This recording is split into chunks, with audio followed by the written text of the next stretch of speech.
13th one, write a Python program to remove new line in a Python. Okay, to remove a new line in a Python.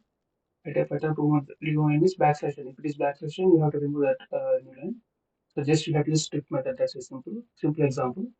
Suppose just enter now normal string here. X is equal to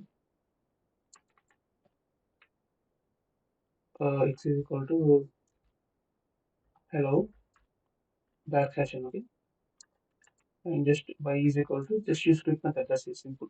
Y is equal to strict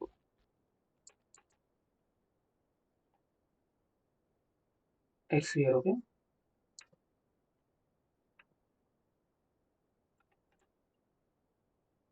x dot y is equal to x dot strict method here. X dot strict method is here. Okay, just use strict method here. This connection dot strict. That's it. Okay, so remove the backslash in here. Simple print y. Also it out. Simple program. You have to strict method. That's it. Simple. See hello. So the backslash n is removed here. So that's it. You have to use strict method. If you have to remove strict, if you want to remove and characters, you have to use this strict method here.